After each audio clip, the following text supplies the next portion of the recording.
surga sudah dekat. Terpujilah Kristus Tuhan, Raja mulia dan kekal. Tuhan bersamamu. Dan bersama rohmu. Inilah Injil suci menurut Lukas. Dimuliakanlah Tuhan.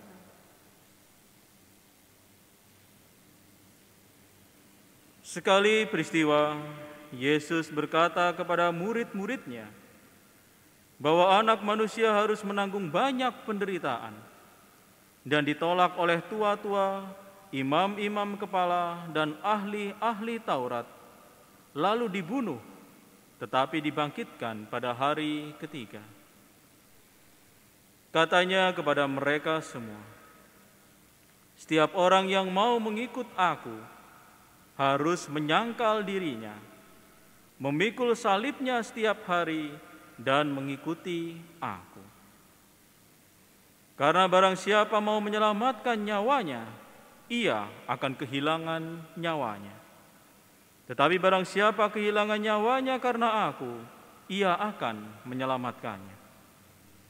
Apa gunanya seorang memperoleh seluruh dunia, tetapi ia membinasakan atau merugikan dirinya sendiri?" Demikianlah sabda Tuhan.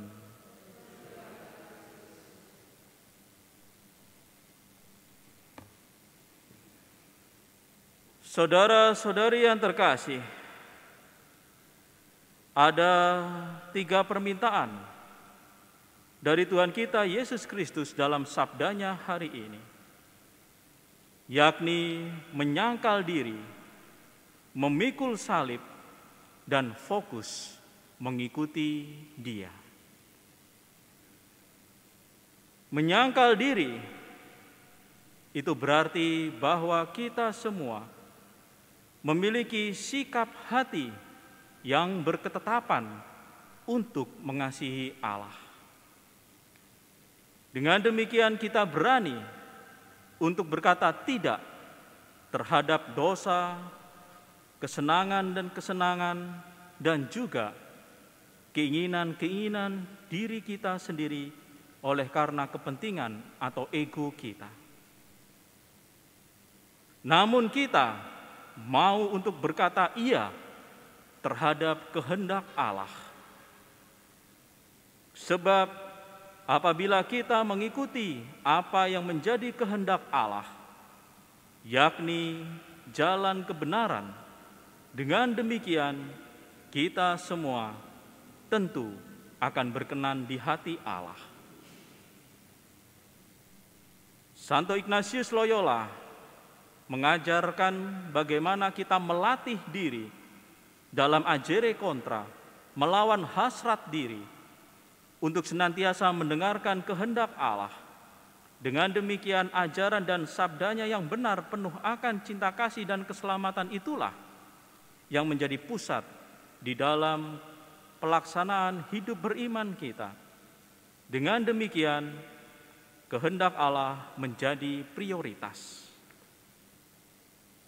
Memikul salib juga diminta oleh Tuhan kita Yesus Kristus.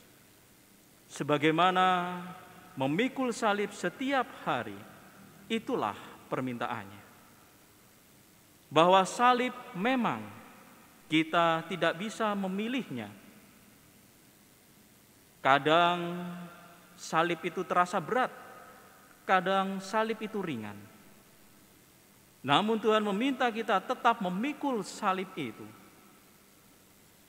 Dan tentunya di saat salib itu terasa berat, Tuhan menghendaki agar kita semua jangan patah arang, tetapi meminta Tuhan untuk menemani kita memikul salib itu. Bersama-sama Tuhan, maka salib itu akan terasa ringan. Nah, saudara-saudari yang terkasih, mengapa Tuhan meminta kita tetap memikul salib itu? Sebab sebagaimana salib itu adalah jalan untuk menuju pemuliaan jiwa kita, keselamatan kita. Tuhan kita Yesus Kristus memikul salib itu, dan kemudian kita bisa melihatnya bahwa Dia dimuliakan. Di dalam kebangkitannya, Dia nyata telah dimuliakan oleh Allah Bapa. Maka apabila kita bertahan untuk memikul salib, kita masing-masing, kita pun akan menerima pemuliaan yang sama. Tentunya salib yang adalah penderitaan atau kesengsaraan hidup itu bukan berarti salib oleh karena kesalahan, kecerobohan atau kebodohan kita, tetapi oleh karena kita hidup di dalam kesetiaan iman, kebaikan dan kebenaran. Itulah yang sejatinya membawa kita dalam pemuliaan diri kita sebagai anak-anak Allah. Dan yang ketiga, mengikuti Tuhan secara fokus. Kita diminta fokus untuk mengikuti Dia. Sebab kerap kali bahwa ada ambisi-ambisi di dalam diri kita sebagai pengikut Tuhan. Itu dikatakan oleh Tuhan untuk mengikuti Dia, fokus mengikuti Dia, karena Petrus dan para muridnya terganggu oleh karena mereka merasa popularitasnya naik, dan kemudian mereka merasa bahwa ada suatu kecenderungan pada diri mereka untuk justru orang-orang mengikuti Dia, lupa untuk mengarahkan diri fokus kepada Tuhan. Demikianlah banyak kita temukan juga pemimpin-pemimpin dunia ini, negara-negara yang ada, yang mengaku bahwa beriman kepada Tuhan, tetapi fokusnya adalah ambisi diri. Mereka lupa fokus kepada ajaran Tuhan.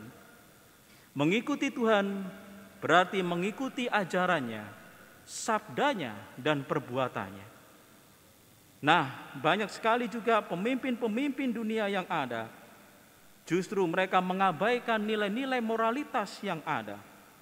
Mereka tidak suka melihat negara lain maju, tetapi mengikuti ambisinya untuk menguasai dunia, sehingga warganya hidup dalam keresahan, kecemasan, dan ketakutan. Bahkan mereka tidak peduli bahwa negara lain itu mengalami kemajuan. Mereka tidak suka negara lain mengalami kemajuan, tidak peduli bahwa negara lain mengalami keterbelakangan. Itulah yang dikatakan oleh Tuhan. Sehingga Tuhan berkata, apa gunanya seorang memperoleh seluruh dunia, tapi ia membinasakan dan merugikan dirinya sendiri.